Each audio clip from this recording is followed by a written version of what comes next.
तो आज हम अमित शाह के राजनीतिक सफर पर एक गहरी नजर डालेंगे। हमारे पास एक YouTube वीडियो का ट्रांसक्रिप्ट है जो उनके करियर के सबसे अहम मोड़ों को दिखाता है, मतलब गुजरात की राजनीति से लेकर देश के गृह मंत्री बनने तक का सफर। आज हम यही समझने की कोशिश करेंगे कि वो कौन सी घटनाएं और रणनीतियां थीं जिन्होंने अमित शाह को भारतीय राजनीति का इतना ताकतवर चेहरा बना दिया। और ये कहानी किसी सीधी लकीर जैसी नहीं है। इसमें सत्ता है, गंभीर आरोप हैं, जेल भी है और फिर वापसी करते हुए, मतलब सत्ता के शिखर तक पहुंचने का एक असाधारण सफर। हम देखेंगे कि कैसे एक बड़ा कानूनी मामला उनके करियर का सबसे बड़ा संकट बना। और दिलचस्प बात यह है कि कैसे उसी संकट के दौरान उन्होंने अपनी सबसे बड़ी राजनीतिक जीत की नींव रखी। तो चलिए शुरू से शुरू करते हैं। कहानी का सबसे नाटकीय मोड़ शायद 2005 का सोहराबुद्दीन शेख एनकाउंटर केस था। गुजरात पुलिस का दावा था कि वो एक आतंकी था, लेकिन मामला बाद में पूरी तरह पलट गया। हाँ, उस समय अमित शाह गुजरात के गृह मंत्री थे। तो सीबीआई की जांच में उन पे क्या आरोप लगे थे? सीबीआई की चार्जशीट ने मतलब पूरे नैरेटिव को ही बदल दिया।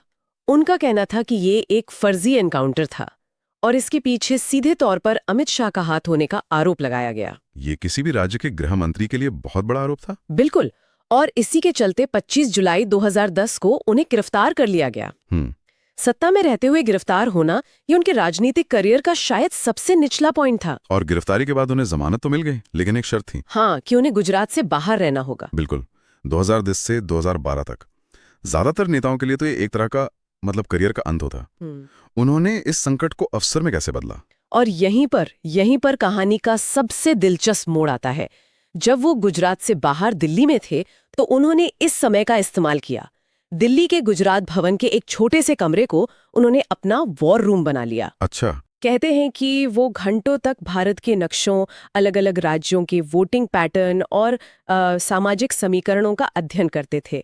यही उन्होंने गुजरात मॉडल को राष्ट्रीय स्तर पर ले जाने का पूरा खाका तैयार किया। और उनका वो मशहूर बयान भी शायद यहीं से आया था। हाँ, अब वक्त है गुजरात से बाहर सोचने का। ये सुनने में किसी फिल्म की कहानी जैसा लगता है। एक छोटे से कमरे में बैठकर देश का चुनावी नक्शा बदल देने की योजना।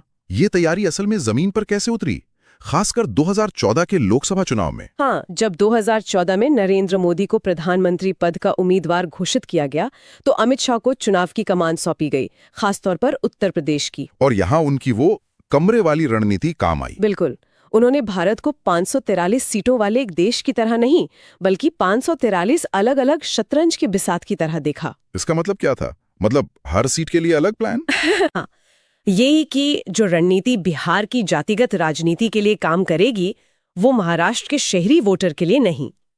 उन्होंने हर सीट के लिए डेटा ड्रिवन स्थानीय योजनाओं का एक ऐसा खाका तैयार किया जो पहले कभी राष्ट्रीय स्तर पर नहीं हुआ था। अच्छा। इसी बूथ लेवल मैनेजमेंट ने उत्तर प्रदेश में कमाल कर दिया। और नतीजा? बीजेपी ने 80 में से 73 सीटें जीती। 73 सीटें? हाँ, और इसी जीत के बाद उन्हें राजनीतिक चाणक्य कहा जाने लगा। तो एक तरफ उन्हें 2014 की उस शानदार जीत के बाद राजनीतिक चाणक्य का खिताब मिल रहा था, और दूसरी तरफ उसी साल उनके करियर पर लगा सबसे बड़ा दाग भी धुल गया। बिल्कुल, 2014 में ही सबूतों के अभाव में उन्हें सोहराबुद्दीन केस से बरी कर दिया गया। तो एक ही साल में राजनीतिक और कानूनी दोनों मोर्चों पर उन्हें बड़ी जीत मिली। हाँ, इसके बाद उनका कद बहुत तेजी से बढ़ा। वो बीजेपी के राष्ट्रीय अध्यक्ष बने और उनके नेतृत्व में पार्टी ने 2019 में अब की बार 300 पार के नारे के साथ 303 सीटें जीती। एक नया इतिहास रच दिया। सही बात है। और 2019 की जीत के बाद उन्हें देश का गृह मंत्री बनाया गया, जो शायद उनके राजनीतिक सफर का शिखर था। गृह मंत्री के तौर पर उनका सबसे बड़ा और चर्चित फैसला कौन सा रहा? निश्चित रूप से जम्मू कश्मीर से धारा 370 को हटाना।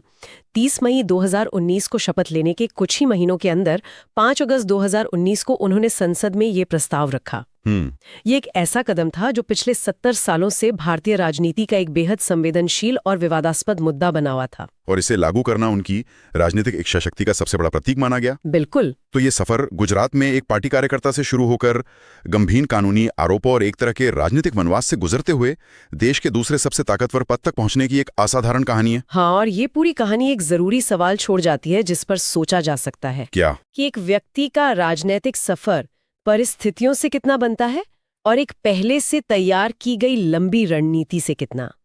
अमित शाह की यात्रा शायद इन दोनों का एक अनूठा मेल दिखाती है, जहां संकट ने रणनीति को जन्म दिया और रणनीति ने संकट को अवसर में बदल दिया।